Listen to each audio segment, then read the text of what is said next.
Alright, you guys, welcome back to the channel. We're here for some more Dragon Ball Sparking Zero, and today we have some small news and information to go over. Nothing too major, but some things that I found pretty dang interesting. Without further ado, please make sure to drop a like on today's video, and let's hop straight into it. So first and foremost, there's this rumored release date going around that's just completely false. This is inaccurate information. Here we have the image, and it says 20th of February 2024. We will not be playing the Dragon Ball Sparking Zero game in the next 2 months. Believe me, I wish that was the case, but unfortunately that's not. This is completely false. The only reason why I'm covering this right now is because I'm seeing some people actually believing in this rumored release, and no, this is not official. You guys can even check this out for yourself, but if we go over to the official Steam site, go over to Dragon Ball Sparking Zero, you can see the release date still says coming soon.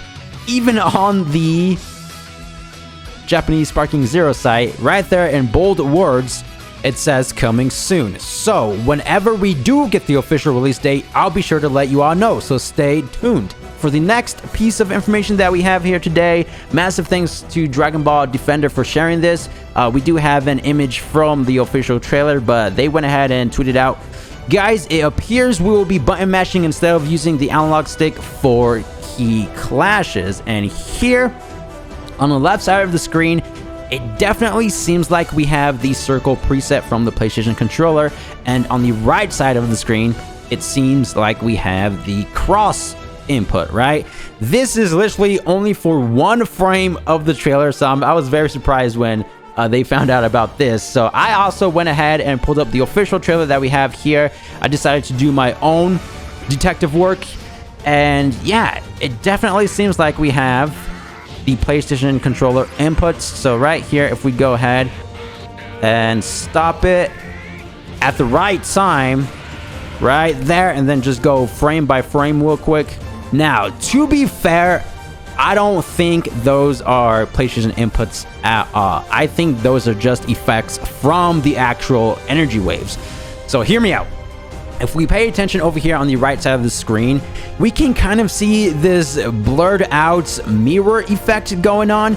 So right here, you can see we have the mountain, we have this small piece of debris up there as well. And on the right side, you can kind of see the center, how it's kind of like blurred out. The images are kind of symmetrical in a way. We have the same effect right there, or debris, whatever that is, and the mountain. It's literally the same thing. It's just mirrored in a way, right? So down here, you can see we have the blue lightning effects from the Final Flash. And over here, since it's mirrored right there, it kind of looks like the cross input from the PlayStation controller. But going down here, you can kind of see how it's kind of warpy with this blurred out effect. I know I'm saying this like 20 times, but that's what it seems like to me. Even on the left side, up here, we have the Kamehameha energy wave, and then down here, the center, you can see it kind of warps. So that's what this is as well. It seems like it's the circle inputs, but I don't think that's the case, man. Let me know what you guys think down below. Are these actual PlayStation inputs, or is this just like cinematic effects for the actual trailer? That's what I think. And don't get me wrong, it's already confirmed that key clashes are going to be in Sparking Zero. We just don't know if we're going to have to mash the inputs or spin the analog stick. Now, correct me if I'm wrong down below in the comments, but I feel like for majority of the key clashes in different Dragon Ball games, it's been spinning the analog stick. I believe only for Dragon Ball Z Kakarot and Burst Limit, we had to mash the inputs. If I'm remembering correctly, it does not matter to me either way, because we're going to be winning every single key clash. Y'all already know we grew up from this awesome feature right here. Anyway, going over to the next piece of information, massive thanks to Wario64 over on Twitter. We can now pre-order Dragon Ball Sparking Zero over at GameStop and Best Buy. And it's confirmed that it's going to be priced at, specifically the standard edition, $70 US. And here we have the placeholder box art. No, this is not going to be the official one. To be fair, it would be quite hilarious if this was the official box art. but no, that's just not the case. Once again, this is nothing but a placeholder. And as for the descriptions down here, basically the same thing from the official Bandai Namco sites, right? Now, I do recommend holding off on the actual pre-orders just for a little bit, because this is going to be published by Bandai Namco. Now, it's not confirmed if we're going to be getting any new editions of Sparking Zero, but for example, we do have Jump Force over here, which was also developed by Spike Chunsoft. Usually, once again, it's not confirmed that Sparking Zero is going to have any different editions, but usually for the games, we get more than just the standard edition. So for Jump Force, we have the collector's edition, which came with the awesome statue right there. We have the steelbook box, the different 3D art that came with it, stuff like that.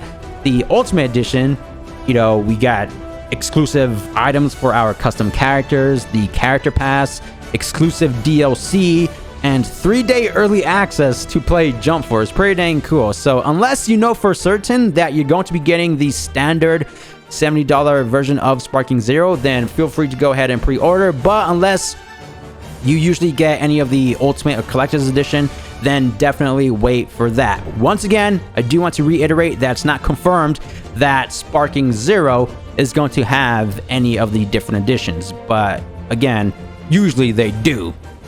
Moving forward, we do have this right here. Thanks to Damon Mills for sharing on Twitter. He went ahead and tweeted out, "Got the clear to share. I'll be returning as the voice of Frieza in Dragon Ball Sparking Zero. And I'm the lead voice director for this, also helping to produce, script adapt, and audio engineer," which is pretty dang cool.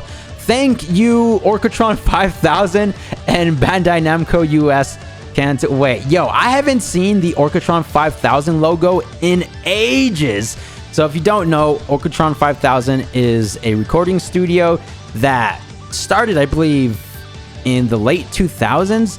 But I do recognize this just because when you first boot up Dragon Ball Z Budokai Tenkaichi, and at the very start of it, you know, we have the Orcatron 5000 logo that pops up.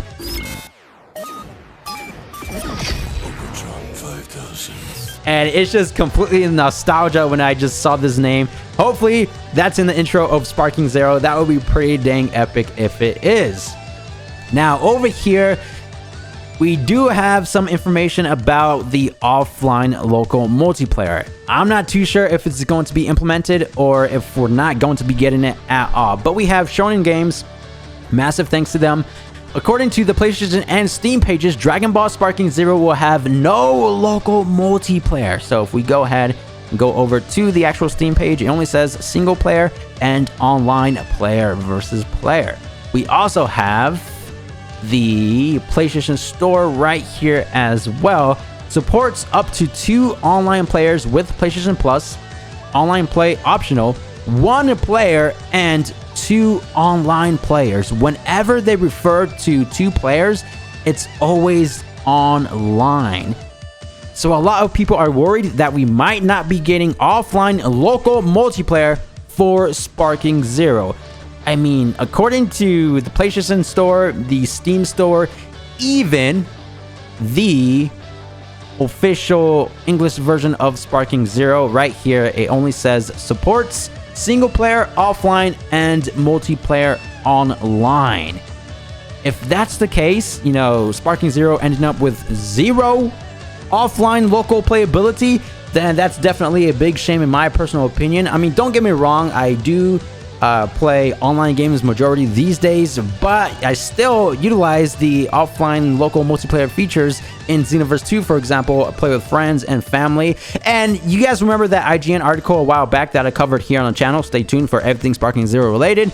But they specifically stated that they want to capture the Budokai Tenkaichi spirit, the nostalgia, right? And back in the day, growing up, Budokai Tenkaichi was all about offline local multiplayer, going over to his friend's house, playing split screen, all that fun stuff. So this is nothing but copium at this point, but I still have faith.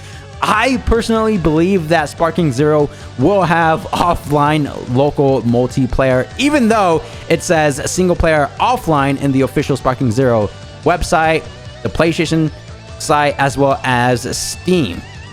I still have faith because I went ahead and did some extra research. One of the homies on Twitter, we have the doctor over here, he went ahead and said, update, Naruto Storm Connections does not list local multiplayer in its Steam description, just like Dragon Ball Sparking Zero. So real quick, let's see if it says local multiplayer, or yeah, it just says single player. So yeah, just like what the doctor said. And he also followed up by saying, however, Naruto Storm Connections does in fact have it as a feature. So if you played Naruto Storm Connections, you'll know that there's offline local multiplayer. So hopefully local split screen multiplayer is in the game.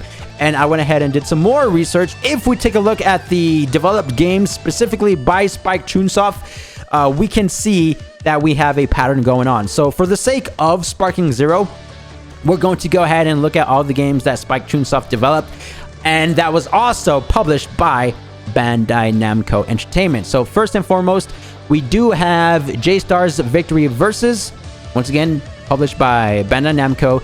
This definitely had offline local multiplayer. Now for the next anime game, you know, in terms of relevancy, if you will, One Piece Burning Blood, developed by Spike Chunsoft and again published by Namco Entertainment. This also had offline local multiplayer. Now, moving forward, we do have One Piece Grand Cruise, but this is a VR game, so that doesn't necessarily count.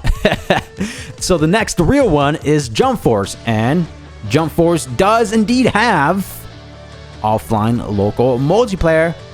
And next, we have a One Punch Man, a hero nobody knows. As we all know, offline local multiplayer. And next, we do have, that's just the deluxe edition, Sparking Zero. Technically, if we take a look at all of the games that Spike Chunsoft developed, that was also published by Bandai Namco, you know, all the games had offline local multiplayer. Now, I do want to reiterate, at the time of recording this video, it's not confirmed that Sparking Zero is going to have local play, right? Based off of the, you know, Sparking Zero Steam site, the official, where is it? PlayStation Store, it says 1 player, 2 online players, and of course, the official Sparking Zero site. Of course, we just have to wait for a bit more information, but I personally do have faith. I think this game will have offline local multiplayer. If it doesn't, it is what it is, so be it. But stay tuned for future updates in regards to everything Sparking Zero. Thank you guys for the immense support, and I'll see you guys in the next video. Peace!